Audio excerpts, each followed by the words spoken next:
Here we go. If you're selling your home, one of the most exciting moments in the process is receiving an offer. But what happens next? Today, I'm here to guide you through the steps you should take when you get an offer, so you can navigate this important stage with confidence. All right, let's dive in. First things first, take a moment, celebrate. Receiving an offer is a significant milestone in your selling journey. The first step is to carefully review the offer details. Now, this includes the purchase price, of course, contingencies, and closing timeline. So here's a quick rundown on what to look for in the offer. Numero uno, price. Of course, it's what you're hoping for, or maybe it's lower than expected. Second up, contingencies. These are any conditions that the buyer needs to meet, like financing or inspections. Third up is closing date. Does the timeline work for you? Fourth on deck is earnest and option money deposit. Now, how much is the buyer willing to put down to show how serious they are as a buyer? As a listing agent, I want to see an earnest money deposit of at least 1% of the purchase price in Central Texas. More is better.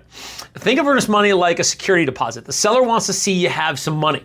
Now, that money ultimately will go towards the buyer's closing costs unless they default in the process.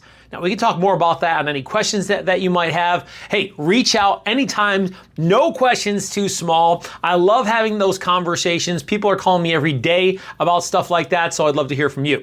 All right, now, there's also the option money, which buys the buyer the right to cancel this agreement for any reason. Now, the option period is essentially your time frame to understand whether you really want the property or not. This is where you'll get all the inspections you need to understand that. Now, the option period is often negotiated for 5 to 10 days, usually more time for things like a water well or a septic tank inspection, or maybe a bigger piece of land that needs a much bigger survey. Now, a buyer may negotiate less time if they really want to show the seller that they're motivated, they're competing maybe, and they want to expedite this process quickly. Now, the option money is usually 10% of the earnest money deposit. Now, this money is non-refundable to the buyer if they cancel within the option period time frame and go straight to the seller. If the buyer agrees to move past the option period, that money will be credited towards the buyer's closing costs. Understanding earnest money and option money components are crucial for making informed decisions. Do me a small favor. Show me some love and subscribe if you see value here. I always appreciate that. Next up is it's essential to consider your own goals and priorities. All right, what's important to you. So reflect on what's most important to you. Now, is it the sales price? Not always. Is it the closing date, or maybe something else like a free rent back? Just negotiated one of those for my client. So yes, I've negotiated all kinds of opportunities for sellers and getting creative. So knowing your priorities will help respond to the offer in a way that aligns with your needs. All right, so once you've reviewed the offer and considered your priorities, it's time to consult with your real estate professional. Now, your agent is your best ally in this process and can provide valuable insights on the offer and the local market conditions. At least that's what they should be doing. Interview them thoroughly on what their negotiation skills might look like. If they're not giving you confident answers or able to give you good recent examples about their negotiation skills, then you're probably not talking to the right agent. Now, they'll help you evaluate whether the offer is fair or not, how it might compare to other recent sales in the area. Now, you have 3 simple options when it comes to responding to an offer. You can accept, you can counter, you can reject. Now, first let's talk about accepting the offer. If everything looks great and meets your needs, congratulations. You can accept the offer as is and move forward. It happens. Now, one inside tip on accepting the offer, there's a saying in the business, your first offer is often your best offer. So think about it. If you're priced right, the buyers get excited. Typically they make a good offer because they see a good price. And when motivated buyers see this, they typically do the right thing and make a good offer, even in slower markets. Think about it. How often have you seen properties that are priced really well? And if you were motivated and qualified, you'd understand that someone else is going to be seeing the same thing. So put your best foot forward. Think about this too. I mean, if you're not priced too well, you get an offer within the first 30 to 45 days, that might seem to you like it's a little low.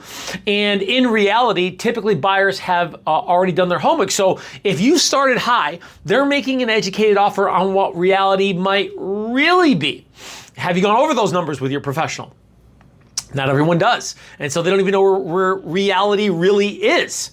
Okay, now hold up a minute. I already hear some of you thinking, but Paul, what about lowball offers? Now look, I get it. I might see one of those early on in the process, but that's more of an exception than a standard of what typically happens. Lowball offers typically come when properties are on the market a long period of time, and then the vultures start circling when they see a property rotting on the vine. So if you know you're high and you get an offer that might be lower than you had anticipated initially, have an honest conversation with your professional on what's really going on with the strategy, the pricing, and how to move forward. Okay, here's a pro tip. Pricing is everything. And trying to start high is always a less effective way to get the most money possible.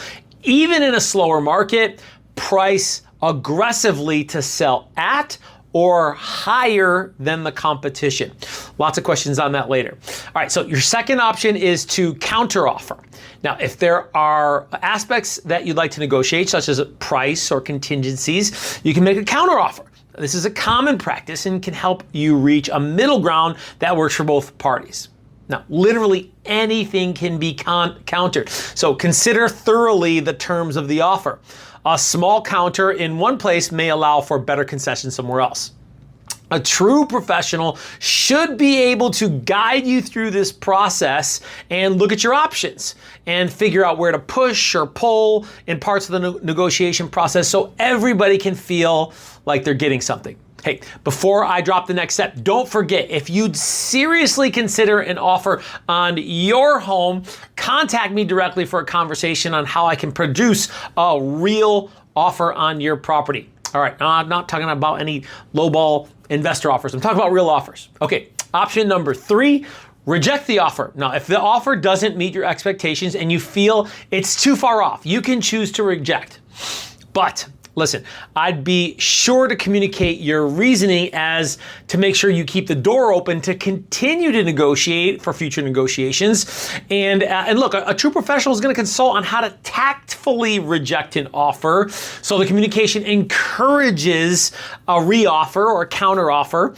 And look, my theory is to never straight out reject an offer. If the price straight up offends you, counter with a number that you're comfortable, find concessions you are willing to make, show some intent to cooperate in some way, even if their offer seems out of line. Now, I've seen crazy low offers turn into negotiated terms everybody was happy with because we kept the conversation going. Ridiculous offers are always going to be something I consult against because most sellers and certainly most agents are not equipped emotionally or professionally to have skills to keep negotiations going. And usually that's what buyers who initially make offers like that are looking for, a response to see where the sellers are at. So give them what they want, a response that helps move the conversation forward.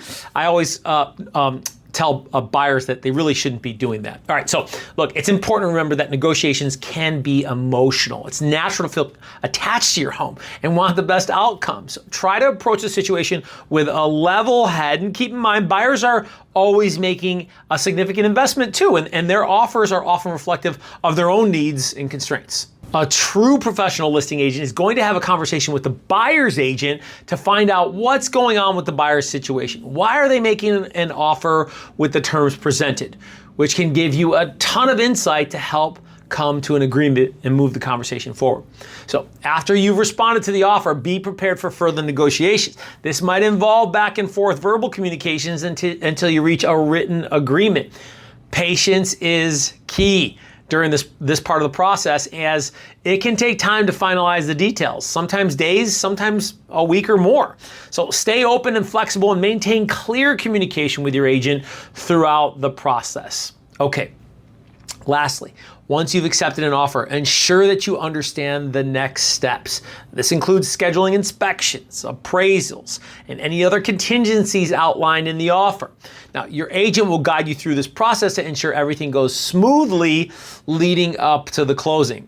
So, there you have it. When you receive an offer, take time to celebrate the details. Consult with your agent. Consider the priorities and respond strategically, not emotionally. And with the right approach, you can navigate it successfully. All right, so for any questions or consultation, please call me. I'm always excited to have conversations with around real estate, and no questions are ever too small.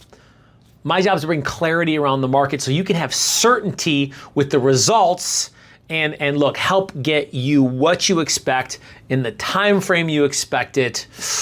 Won't that be great?